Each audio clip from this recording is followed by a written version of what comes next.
Hey, Sean here. I wanted to take a moment and say thank you so much for listening to today's podcast with Krzysztof. We recorded this podcast a couple of weeks ago, and since that time, several amazing things have been happening to Krzysztof and to the center of which he works. First of all, Krzysztof has started a nonprofit in conjunction with the National Christian Foundation called Americans for Ukraine. I'd encourage you to check it out, americansforukraine.org. That's a place where you can give and learn and join in the exciting things that Krzysztof is doing through their event center, refugee center there in Poland. Second of all, Krzysztof has put together an incredible PowerPoint showing exactly how resources are being allocated. It starts by telling the story of where they were, what they've been doing, and where they're heading into the future. I'm going to include that link with all of the different podcast channels. So I'd encourage you click on that link and let him tell you directly how your money is going to make a difference.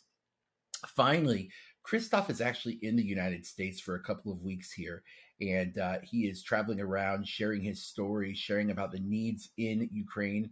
If you are someone who would like to have Krzysztof come to your church or your meeting, or you'd like to do an interview with Krzysztof, please reach out to John Savage. John is handling all of Krzysztof's bookings while he is here in the United States, and he can be reached at John, John, at Americans for the number four Ukraine.org. Send him an email and let him know that you'd like to have Krzysztof come and speak, or you'd like to do a radio interview or television interview or Zoom interview, whatever you'd like to do. I know he'll be happy to hear from you and get that set up. Well, I hope you enjoyed today's podcast. It's a story really of someone who went from show business to humanitarian aid worker, and it's a powerful one. So please enjoy. And as always, we appreciate you. Well, good evening, Krzysztof. It is so nice to have you on the podcast this evening. Uh, Thank you so much for taking some of your time. I know you are busy with your hands in a lot of different areas, but it's so nice to be able to hear from you and kind of what you've experienced over these last few months. But before we dive into any of that, why don't you tell us a little bit about who you are, where you're from, and what you're involved with? Okay, so thanks, Sean, for having me. So, yeah, my name is Christopher. I'm running one of the biggest, obviously, size doesn't matter in this case, but um, we're running one of the biggest shelter here in Europe, and it's really incredible story because our background is basically show business. We shoot, commercials. We do fair trades. We do like MMA gala, like Polish version of UFC and so on. And it was Right. funny that today I had the conversation with one of the volunteers who said that he remembered that I think 6 months ago we was hosting one of the biggest MMA match in like the Polish history, and now we are having a refugee shelter over here. So it's amazing journey, it's amazing stories, and Okay. Well, yeah, I got to pause right there. I got to stop you. You had me at MMA. So you're saying that 6 months ago you were hosting MMA parties. You're involved in the entertainment industry there in Poland, and now 6 months later you're housing refugees. yeah. So basically, the VIP zone when we had for this MMA gala now is a cafeteria area for our refugees. So the good news is that we've been sort of some kind of ready to do mass events because this is what we used to do for a living. And we always have fire brigade. We have people who helping us with the security issues and so on, because having a capacity of 8,000 people at once, Right. giving us opportunity to help large number of people. So basically the venue is one of the biggest in Warsaw, and the capacity, they use square feet. Probably we use metric system, but it's like 60,000 square feet. So it's, yeah, Wow. it's quite a lot. And Every single square feet is already used and converted for humanitarian aid. Wow. So, obviously you were watching, before the 24th of February, you're watching the Russian soldiers kind of start to position themselves around Yeah, Ukraine. yeah. Now you're obviously in Poland, you're NATO UN. What was going through your mind and maybe some of the minds of some of your friends? Mhm. Did you think that they would actually attack, or were you kind of thinking, Um, they're just yeah, we had this several conversations with our friends. What will happen? What the odds are? But Russia is our neighbor for like hundreds and hundreds of years, so we know this enemy. We had war with Russia, many times. And it's funny because from the historical point of view, the Polish nation was one of the. It's happened once in the Russian history that we uh, we've been occupying Moscow. It was very funny that hmm, when you go back to the history, and now we do humanitarian aid for our Ukrainian brothers. So right, basically, during the Olympic Games, it was a lot of tension, and being one leg in this let's say show business, we also get some information that, for example, some of ambassadors were going out from the country, or diplomatics went out as well, and so basically we knew that something bad is happening, and we sent hmm, a letter to our state governors that, listen, we are here, we are open to help, we have facility ready to to use it for any possible purpose. So yeah, we are here, and it's a very interesting coincidence because in the same time, sorry to close the window. oh, you're fine.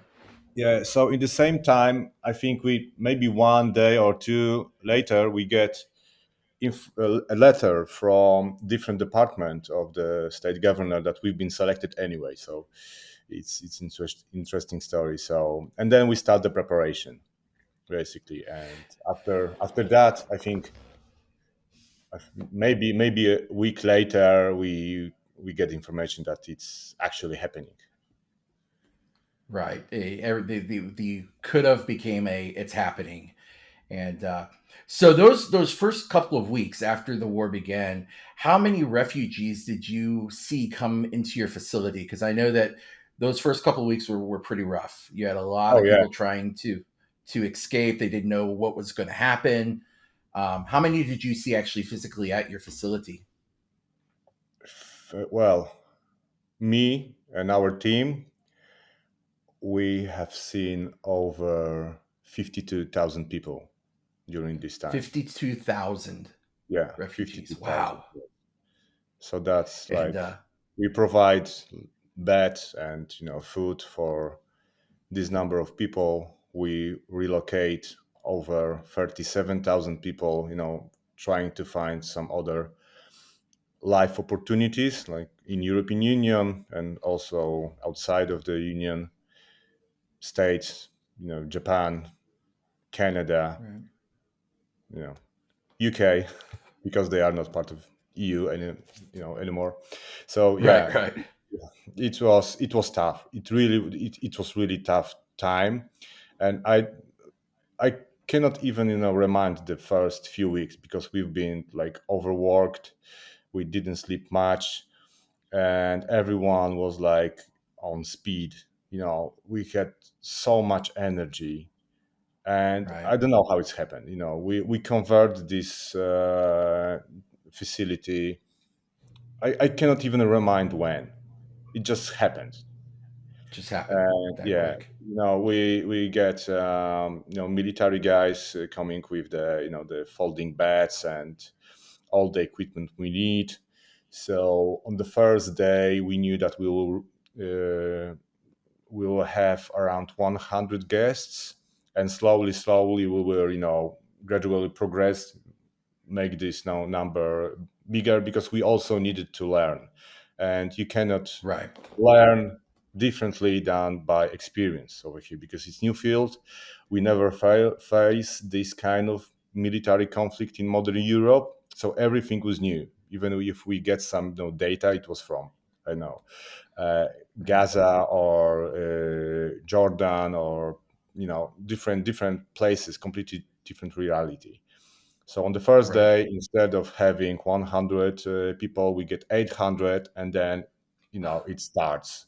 You couldn't be prepared for it. We had not enough everything, starting from beds, food. But in 24 hours, our warehouse was fully stocked. We find catering provider with really good standard of food, and slowly, Polish people start to queue, and with the humanitarian aid, starting from dry food, some pampers, dry, I don't know how you call it, diapers, I think, Uh-huh. whatever. Yeah. Yeah, and some cleaning stuff, clothes, everything, because you need to understand that those people many times came with nothing, like Right. IKEA bag, and that's it. Yeah, and it's amazing. I've seen so many photos from the border from those first couple of weeks, and that is amazing to me. How many people just literally had one backpack, one Yeah, suitcase, or an IKEA bag, and that was it. And yeah, I know that some of these folks were. I I want to ask you about this, but in the beginning, I know that they were not allowing a lot of men to come across. So, did you see that a lot of women, elderly, and children? Was that primarily what yeah, you saw to yeah. start? Basically, we have like single mother with with children, elderly people, disabled people, and yeah, so that's like high majority of our Of guests. what you're saying. So, Yeah, well, tell me about where you are today. So, uh, I've talked to a number of different folks, and well, actually, before I even ask that question, let me ask this: were you surprised about how quickly people pulled together to help? I mm, know that I've talked to people in Moldova, I've talked to people in Romania, I've talked to people in Poland, and all of them have said that they were relatively surprised how quickly the community came together to lend aid to these refugees. Did yeah. that surprise you at all, or To be honest with you, I wasn't surprised. I was just happy of receiving those things. So I cannot memorize that. I was surprised. I was just appreciate of all the help we've been surrounded, and it was just beautiful movement of people, and it was like it was giving us this extra kick of energy to keep going. Even if you were tired, you see those guys. We high five them and just carry on the mission. So that's right? all the feelings I remember right now. That's, that's amazing. And so, what is your center like today? Are there still refugees in your center, or is it Yeah, empty right well, now? it's rough situation, because we had some kind of government protection for first 120 days. Uh huh. We do not have it anymore, and so it's our fifth week when we are like abandoned. We have no external help. We've tried to speak with the state governor, we've tried to speak with city hall, but it's difficult, and the wave of help finished, and we are left alone actually. So it's difficult. It's And difficult. how So many? yeah, so we have, I was yeah, going to say, we have around 1,100. So you call it 1,100 people still. wow. So you still have 1,100 people in your refugee center, Yeah, and and the the problem government's. is the problem is that we have around another 1,700 of list, and we cannot do much about it. We have people from Vinica who'd like to from in Ukrainian side. We have people in Truskaviec just waiting to be moved, because there is many cities back in Ukraine where every possible place is converted for the for the shelter, like every Right. kindergarten, every school, university, and it will block whole education system for them. So we are trying to think very, very, wild, how to help them. We have our education system running right now. We have, temporary kindergarten or single mother dormitory, medical point, many, many other things which we are surprised because we cannot even track when we did it. Right. Well, yeah, I'm blown away by that number that you still have 1,100 people there, and I'm just kind of reemphasizing this for our listeners. 1,100 people are still at your facility. Your Yeah, government aid or what they were helping you with is kind of run out, yeah, and so now you guys are kind of on your own trying to feed 3 meals a day, yeah, house, and take care of these 1,100 because you know you have more. And I've heard that from other folks I've talked to. They said that a lot of the Ukrainians have moved to border cities because they're just not sure, because Russia shoots random missiles into a random city, yeah. and so they never know if their city is going to be next, right? So they're kind of hanging out around the border, and if for some reason things do move west, there's going to be another surge that comes across the border. Yeah, So there is few levels. There are people who traveling back because they cannot find accommodation in Poland. Because imagine Warsaw has around over 2 million citizens. So imagine that in first 2 3 weeks the number of people increase in 30%. So we wow, we get 1 million guests. So 1 all million guests. Yes. So every hotel, every hostel, every Airbnb property, was already booked.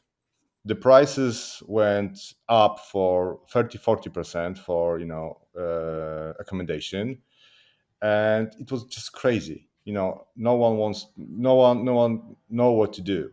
So our shelter Right, took people who couldn't do anything, and that's why right, we provide uh, this help, and we try to use this every single square foot, because now we have 1,100 people, but I think maybe 2 months ago it was the peak where we had over 3,800, and that was like wow.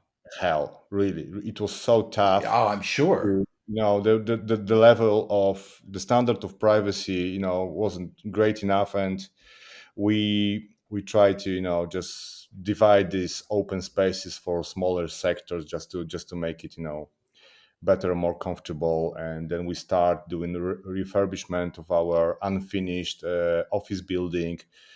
And yeah, so we used, for example, elements of stenography for our friend who's doing commercial in our place. And then we Hmm. use stenography from the theater work, which we work together with. That's why we build the flats, or small rooms. And Right. yeah, and now we are trying to we have thousands of different plans, but first we need to secure the project, and then we can think Start the about the planning. future. Well, yeah, I mean, I can imagine you have 3,800 people there at your peak. I mean, you're right. The privacy is kind of thrown out the window. The ability to, and to think that, a lot of these folks came from a situation where they had their own home and they or apartment or flat or whatever, and they had their family. Everything was intact, right? Everything was status quo, right? It was everyday life, and then suddenly to have that all just stripped and then thrown in with 3,800 of your fellow countrymen, I can imagine is a tall challenge to ask anyone to help try to facilitate that. Yeah. um, what Let me ask you this: are there any stories? And I know you probably have a million of them, just because of everything you've seen over the course of these last few months. But are there any stories that you heard or that you talked to a refugee that really stick out in your mind? Hmm. We had few guests, like the story of 10 days child. It was newborn, and Hmm. I'm I'm not remember stories. To be honest with you, I remember solutions. So we knew that this is not the place for 10 days infant. So we called the GM of Marriott Group, and we asked him, to get some free accommodation, free room in hotel, and we just get the help instantly. So wherever we called, we get this extra support. We, it's difficult for me to. It's like I'm black out Yeah. right Your now, your but your your adrenaline is still pumping, and you haven't had yeah, a time to yeah. just kind of. We just we've been so much into the operation. We had Right. hundreds of volunteers helping these single people, and we've tried to just keep the hygiene standard as high as possible. We tried to Right. deliver food and so on, and sometimes it was even too difficult emotionally for us to Right. be a witness of all of these situations. So probably I was, but Sure. it's we had people. For example, we had people with disability, and again, people with hearing loss, being in completely different place, Right. without any language anyway, because you cannot understand them and they cannot understand you because they don't hear you actually. It Right. was like Right. so many challenges. So what we've been focusing on, it was just to finding instant help for them. So we try to get in touch with the NGOs, who is our foundation, who was focusing on this matter. Just to get this Right. extra help, extra know-how, how to deal with this or other situation. So we've been more like like the I don't know the squad of people trying to solve the problem all the time, and we was just running from place to place, finding solution.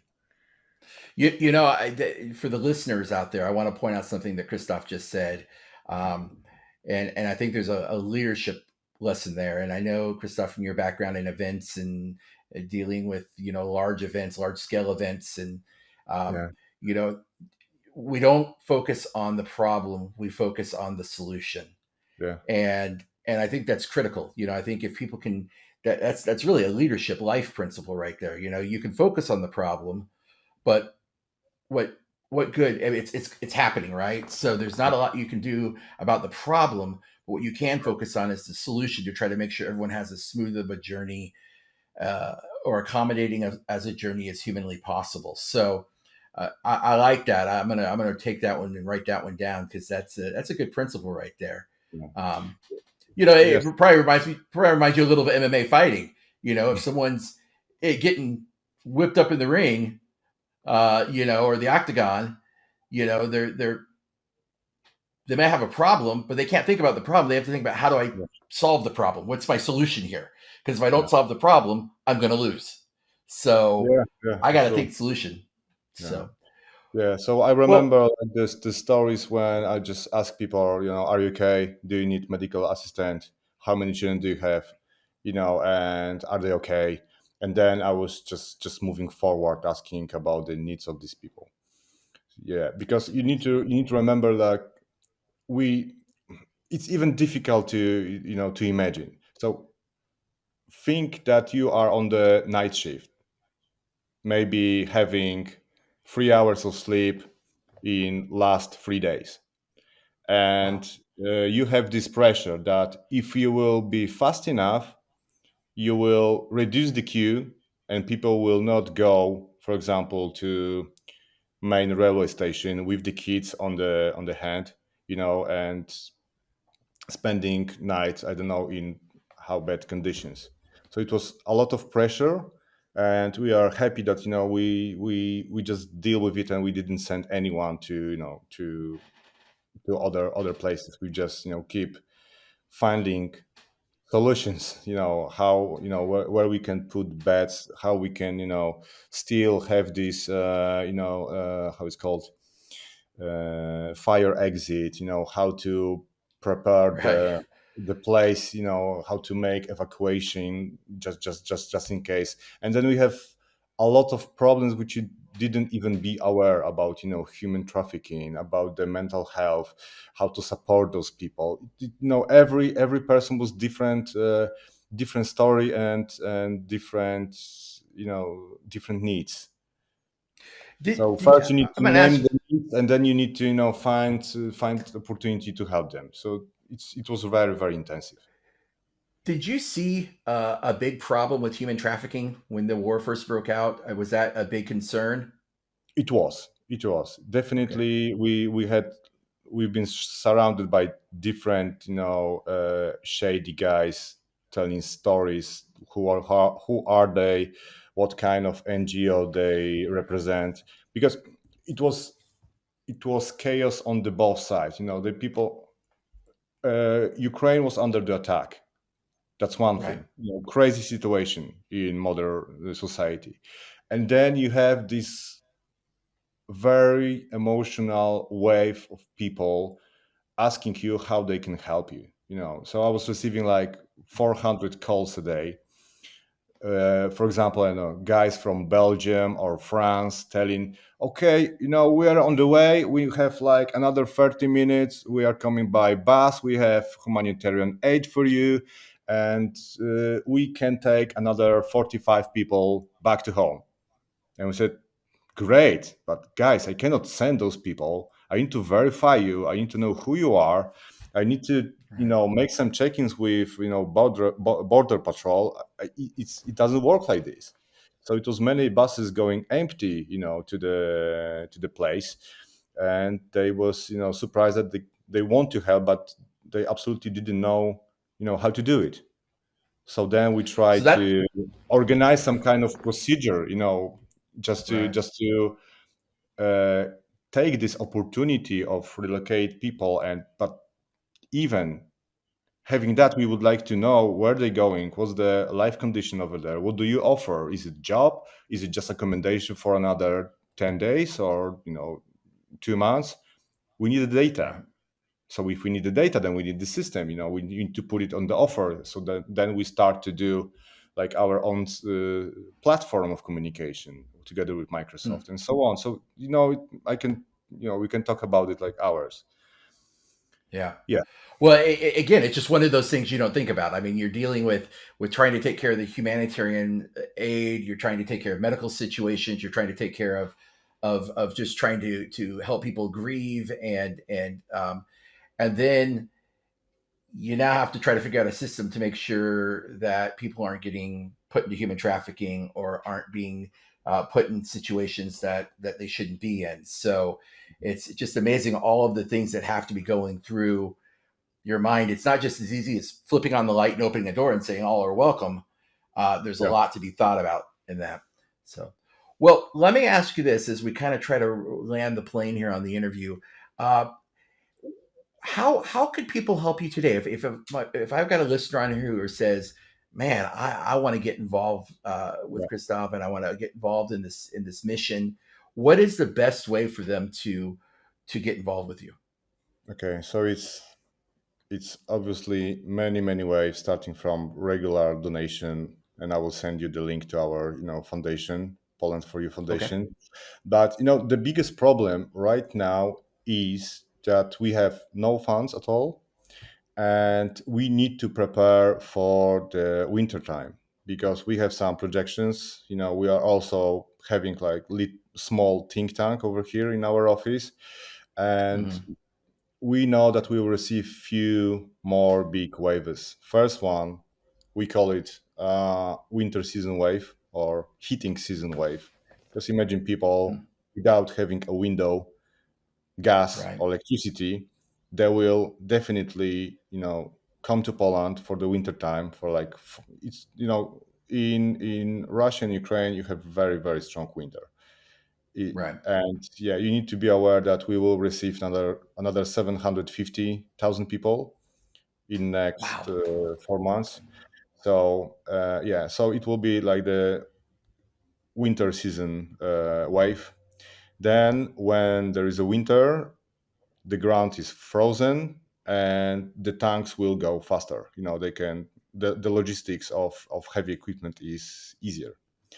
So Mm, we predict that it will be rough time also in Ukraine. So there will be another wave coming because of this reason.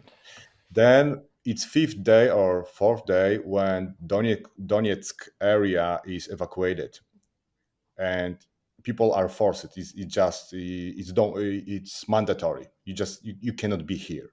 So that means that right. another people are going closer to Polish Ukrainian border, and then they are making this decision what to do now. Yeah, today. So basically, we would like to be prepared. We don't want to be surprised again. So oh, there is another thing. We are there is 1 month left for summer holidays. So soon, people will or children will go back to school. So we are preparing our education center. And when we spoke with UNICEF, and this is the pattern which happening around the world, in every culture. So now these guys, play on the phone, go and sleep later. There is no role models over here because that is fighting right now. So Right. those kids are left abandoned. They starting to make stupid choices. So what we need to Right. do, and we are taking this responsibility of making those kids busy. They need to start regular life. They need to get up at 8, go to school at 9, get some after school activities to take this tough or difficult emotion out of the from the body.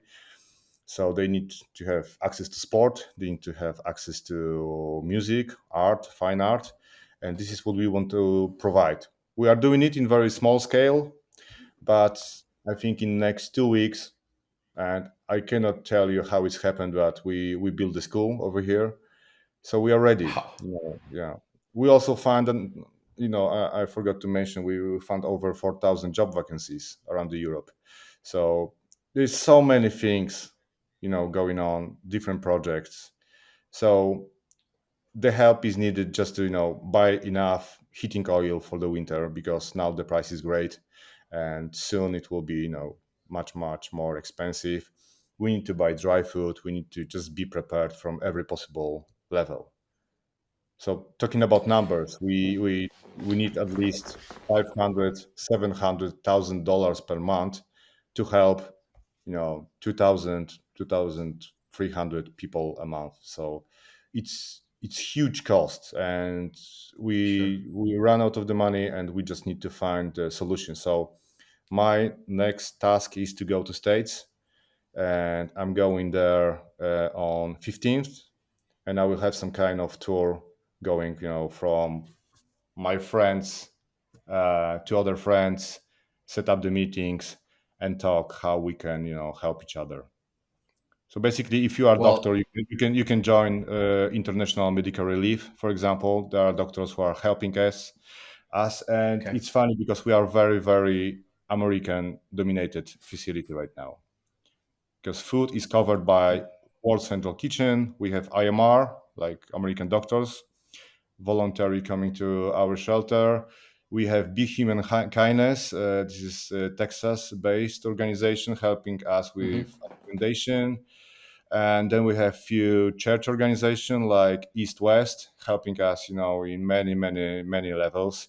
So it's interesting. That's why I'm going to States, because we have huge support from you, and we help over 52,000 people, and now we need the help to carry on the mission. That's amazing. So if you're listening right now and you're wondering how you can get involved, I would say there's probably a few ways. Number one, obviously donations. And as Christoph said, we will have that link up when this interview airs on our different channels. So please consider making a donation there to help them with their immediate needs. Secondly, as Christoph's planning his trek here to the U.S., if maybe you know somebody that is, a person of influence, a person that could really make a big impact for Christoph and his team. you'll let us know. We'll get you in contact with Krzysztof so he can potentially add that, to his tour while he's here. And then third, be thinking about what you can do during the wintertime, to help. One thing, Krzysztof, that I really appreciate that you're doing is you're thinking ahead. We've talked about schooling. We've talked about the Yeah. fact that you've got these refugee children whose fathers aren't with them anymore because they're fighting. And Yeah. so, as you said, they're starting to make bad decisions. So now's a critical time. We talked about, the winter time, the fact that gas shortage and power shortage.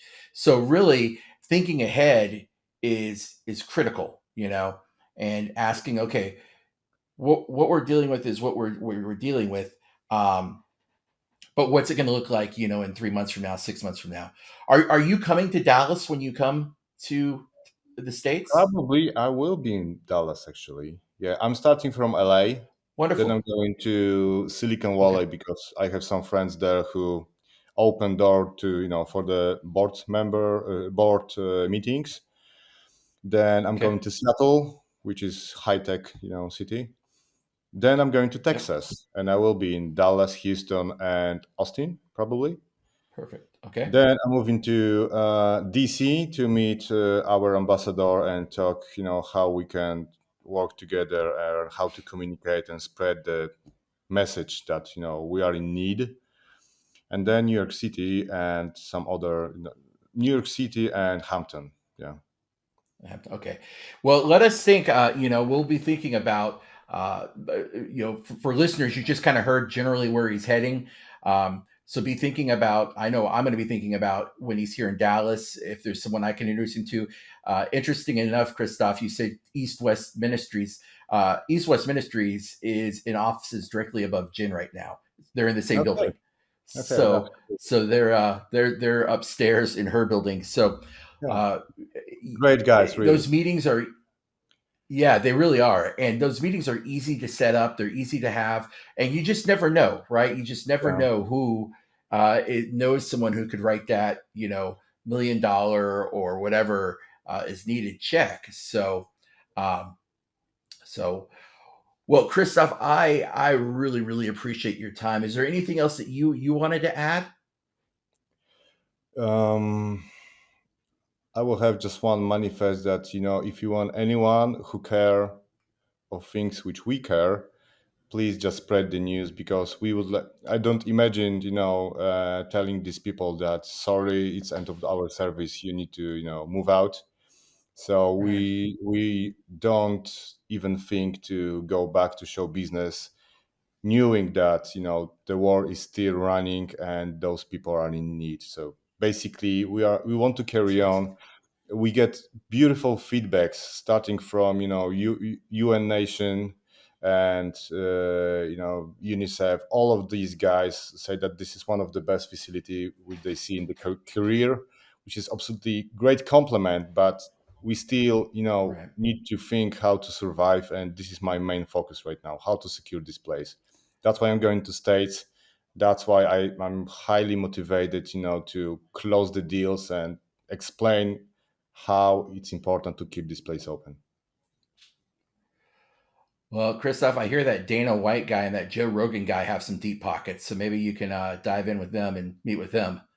Okay, yeah. So, If you have any connections, why not? Another podcast to go. Yeah. so, well, Christoph, I really appreciate your time. Thank you for sharing your experience, what you've seen, and most importantly, thank you and your entire team for having such hearts to go and serve people that really you don't know, right? I mean, these are strangers in a strange land, and you opened, I literally put your career on hold and opened up your facility Yeah. to house them. So thank you guys so much. You're going to be in our thoughts. You're going to be in our prayers, and perhaps when you're here in Dallas, we'll connect. Yeah, definitely. I'm looking forward, to meet you in So person. Yeah. very good. Well, thank you so much. And Thank you. again, we'll be looking on our website and on the post that accompanies this video for the link so that you can make a donation to Christoph and his organization. So Yeah. thank Thank you you. again. Bye. Sean here. Thank you so much for listening to today's podcast. If you enjoyed it, please consider giving it a like, a follow, and a share. And if you're listening to this on your favorite podcast platform, consider giving it 5 stars. I look forward to sharing the next story with you real soon.